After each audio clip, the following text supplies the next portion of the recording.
Que bom que estamos juntos com o Padre Dalton, com você. Nós sempre aqui conversamos sobre elementos essenciais para as nossas famílias, nossa convivência harmoniosa. A gente vai construindo esse caminho junto, buscando luzes e é claro que as relações que se constituem entre os parentes na família são muito importantes, que sejam bem desenvolvidas também.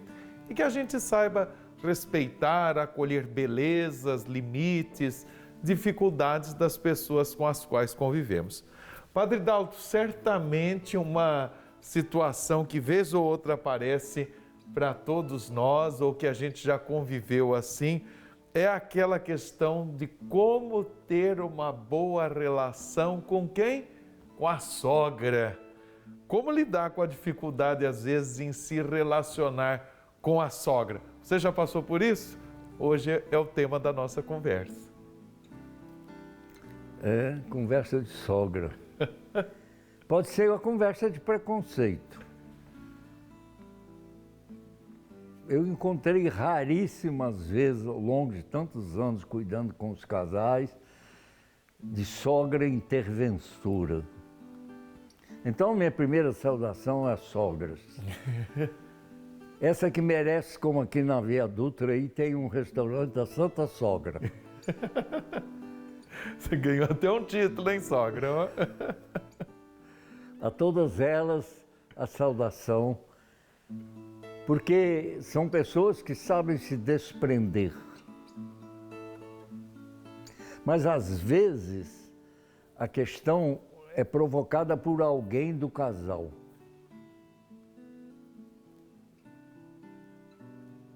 Mas, antes disso, essa questão emerge porque o casamento implica duas famílias diferentes.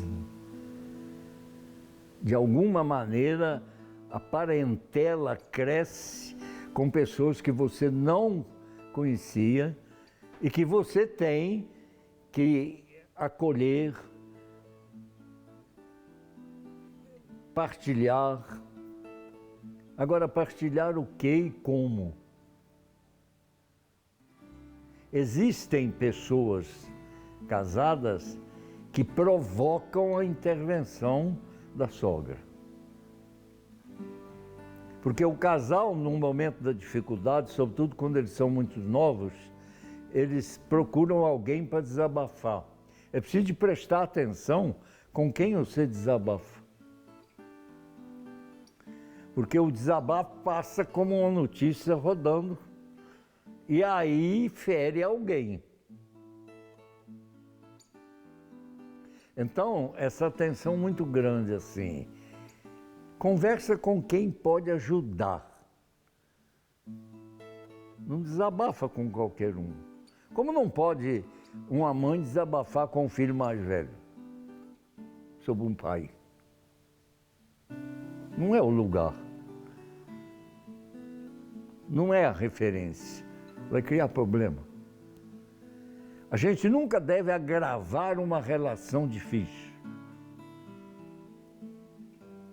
Então, a convivência com as famílias, desde o noivado, pelo menos, às vezes até desde o namoro, ela tem que ir crescendo devagarinho. Vai haver mais simpatia, menos simpatia, vai haver mais proximidade, menos proximidade, até porque, dependendo dos estilos de famílias, conforme o casamento que vai acontecer, uma das famílias se sente perdedora. E até por falar nesse casamento que vai acontecer, claro, entre os cônjuges, o sacramento matrimonial, mas a gente pode dizer que eu caso com a família toda, não é assim? Não tem dúvida, porque são laços. Os laços de sangue, eles intervêm no momento da fúria. Os laços de sangue não servem automaticamente para a gente conviver. É preciso ser laços de amor. E os laços de amor têm que ser criados. Supõe admiração, supõe acolhida, supõe perdão, supõe recomeços, supõe tropeços, supõe sonhar juntos, suportar as contradições do processo. A sogra às vezes encarna isso, porque ela foi chamada a intervir e gostou da intervenção e segue intervindo. Ou segue criando antipatia. Agora, quem se sente incomodado com a presença da sogra, não ponha mais lenha na fogueira.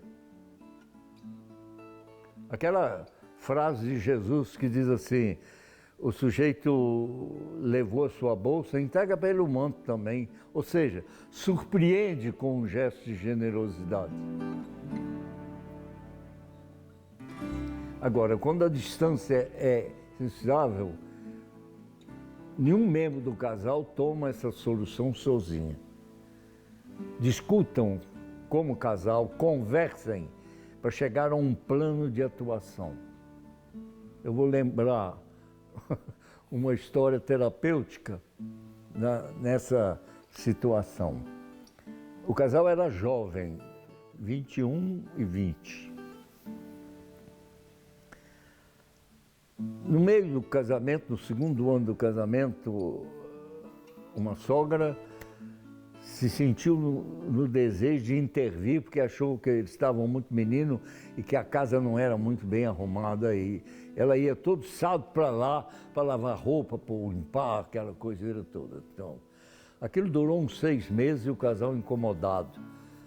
Na conversa, a gente foi trabalhando os caminhos de cada um e trabalhando dentro de uma dinâmica de contraste, a gente propôs um caminho diferente.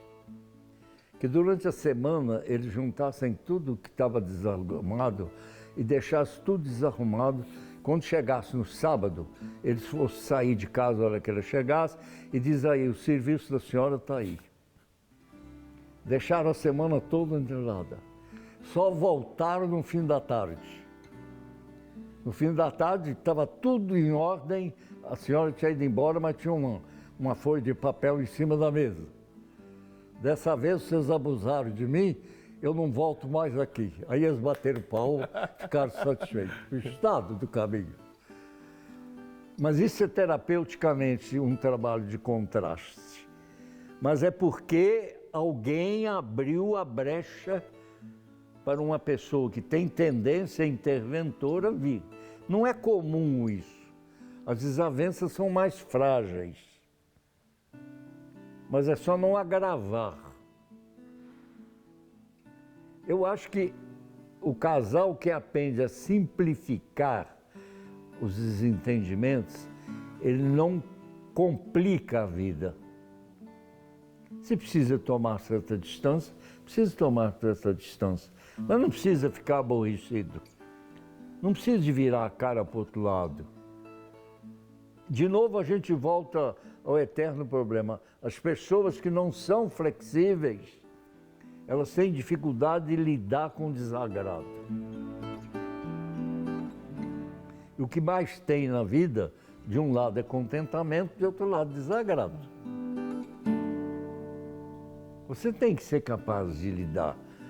O bom humor. Eu encontrei uma frase do profeta Joel, publicando esse negócio, ele diz assim, onde não houver amor, alegria parte envergonhada. Onde não houver amor, alegria parte envergonhada. No capítulo 1, no versículo 12. Então, não cultivar desavença. Cultiva o bom humor, a ironia fina. Até porque o bom humor nos livra do doutor também. Relativiza, não dramatiza. Tem gente que tem uma capacidade de dramatizar as coisas menores. Uma pessoa que vê uma barata e cria um chilique. É tão simples. Então, para não agravar os caminhos, Maria é a mãe do desagravo, né? Na festa de casamento, ele chegou, seu filho, a alegria está perto de acabar porque acabou o vinho. Ô mãe, você acha que eu tenho alguma coisa com isso ainda? Minha hora? A resposta de Maria para o servente. Presta atenção que ele vai dar uma ordem aí. Como nós somos capazes de distender tensões e não aumentá-las? Então, sogra é apenas metáfora da dificuldade de conviver com o diferente. Vamos cuidar, hein, gente, desse preconceito com as nossas queridas sogras. E Padre Dalto, gostei muito disso. Não vamos complicar a vida. Gostaria que o senhor rezasse com a gente para que a gente aprenda a descomplicar, aprenda cada vez mais esse dom da flexibilidade. E o sogro, que pode ficar ausente de tudo?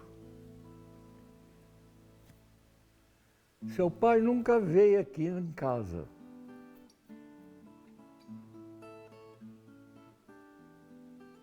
Aí o seu, quando nós vamos lá, ele não conversa comigo. Não, o mundo não pode ser dividido entre antipatia e simpatia, que é um estado emocional. Não é uma qualidade. Senhor, que acolheste todas as diferenças, que respeitaste todos os caminhos e os caminhos errados desentortaste. Concede aos laços da família amplificada a convivência alegre, prazerosa e a superação dos desentendimentos. Dá-nos a harmonia, não só conjugal, familiar, pontes de paz e de repouso e de convivência alegre. Amém. Amém. Que assim seja. Tenha uma convivência alegre na sua família. É possível. Vamos construir estes laços de amor, nos renovando sempre naquilo que foi o ponto de união e que vai favorecer sempre a convivência da nossa família. Deixa eu acrescentar aí. Lembra que Santo Afonso repete um texto de Francisco de Sales. Uma colher de mel atrai mais abelha do que um barril de fel. Então, vamos ter uma colher de mel dentro da nossa casa. E semana que vem, estamos aí novamente com vocês.